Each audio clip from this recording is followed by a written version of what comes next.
halkaad inaga daawanaysaan waa Saxafi Films oo alaaba idiin soo gudbisa barnaamijyada xiisaha leh oo aynu kaga hadalno actarada shirkadda Bollywood-ka iyo dhammaanba shirkadaha dalkaasi ee filimada soo saara.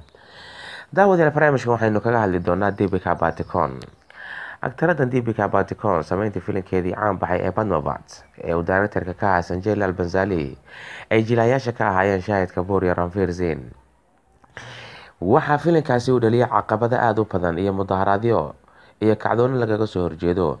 4 bilood ee u dambeysay waxa ay sheegtay Deepika Padukone inay nolosheeda la soo diristay xaalad aad u adag.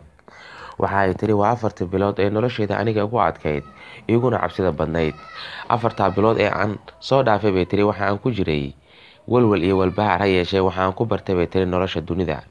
Cabsi badan markay kula soo diristay bay tiri waxa aad qaadanaysaa go'aankaasina wuxuu noqon doonaa mid adiga kaa dhigay bay tiri geesi. Sameyntii filimka bay tiri Padmavat ee boqoradda filimkaasi matalaysay markii aniga ii soo bandhigay bay tiri Sanjay Leela Bhansali waxa uu ii sheegay doorka filimka aniga aan qaban doono inuu dhibaato kala kulmi karto. Waan ku adkaystay bay tiri oo doorkii waan jilay. Filimkii markii uu dhammaadayna dad badan oo ku nool dalka India bay tiri ayaa waxa ay sameeyeen bay tiri mudaharaadyo iyagoo ugu dambeynna aniga iyo Sanjay Leela Bhansali noogu hanjabay inay qoorta naga jari doonaan. Aniga markasta bay tiri director-kayga aan jeclahay ee Sanjay Leela Bhansali waxaan ku dhiirinayay qaabka filimkaasi loo soo sii dayn lahaa. Waxay tiri ugu dambeynna filimkii waa la ogolaaday oo boorka filimada anshaxa iyo borotokoolka qiimeeya ayaa waxay ogolaadeen in filimkaasi la sii daayo. Filimkii sii deyntiisa kadib bay tiri waxaynu sii wadnay xayeysiimihii aan filimka u sameynaynay. Waxaana isku dayay bay tiri inaan tago gobol kasta oo filimkaasi laga sii dayn doono. Ugu dambeynna waxay tiri waxaan go'aan ku qaatay bay tiri in haddii xitaa la idilayo aan diyaar u noqdo bay tiri anigoo shaleemo kasta iyo tiyaatar kasta oo filimkaasi la saarayana diyaar u ahaa inaan ka qayb qaato bay tiri intaana filimka la sii dayn ka hor inaan xayeysiin u sameeyo. Waxaa suurtagal ah in atariishadan ay samayso baa layidhi xaflad aad u dheer. Xafladaasi oo ugu talagashay dhammaanba taageerayaasheeda ku nool dalka India.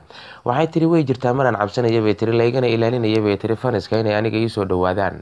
Laakiin markay haatan daawadeen filimka aniga aan sameeyay Padmavat waxaan dareemay bay tiri inay dadku ay dareemeen in si qaldan wax loo fahansiiyey. Filimkana taariikhda iyo qisada ay dilaysay Padmavat ay ahayn qaabka ayaga wax loogu sheegay iyo xumaha looga sheekeeyay. Dadka ka dambeeyay bay tiri inay filimka Padmavat ka dhigaan amaba ku fahansiiyaan dad badan oo dalka India u dhashay in qaab qaldan wax loo jilay. Ugu dambeyn waxay ka bixiyaan bay tiri raali gelin.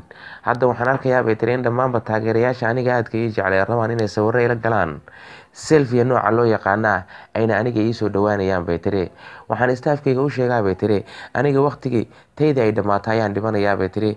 Shakhsi kasta oo isku daya bay tiri inuu aniga ii imaado oo uu sawir ila galo waa aad soo sii dayn kartaan. Atariishadan waxay sheegtay 4 bilood ee ugu dambeysay 120 maalmood ee lasoo dhaafay in ay xaaladeedu ay tii ugu adkayd abid. Waxay tiri mararka qaar waxaan ku fikirayay bay tiri maxaa dhici karaa, maxaa berri ku soo wajihi karaa. Walwalka iyo walbahaarka barnaana waxaan aniga ka qaatay bay tiri khibrad iyo waayo aragnimo aniga dheeriyay. Haddii aadan waxay tiri nafsadaada aadan riskiga u ogolaanin lagama yaabo inaad horumar samaysid. Waxay tiri filimka Padmavat waxa uu noqday filim superhero lacag badan in ay ka soo xaroodeen sidii loo maleynayay iyo in uu filimka yahay filim aad u xun oo khasaare keeni doonana waa aan ka gudubnay bay tiri waan ka badbaadnay. Ha yeeshee waxaan la kulmay bay tiri khatartii ugu xumayd ee aniga nafsadeeda la soo dirista intii aan dunida korkeeda ku noolaa. Daawadayaal, barnaamijka aynu kaga hadlaynay Deepika Padukone oo 4 bilood oo lasoo dhaafay cabsi zaa'id la kulantay. intaas ayaan kusoo gabagabeynayaa barnaamijka. waxaad ka daawanaysaan Saxafi Films.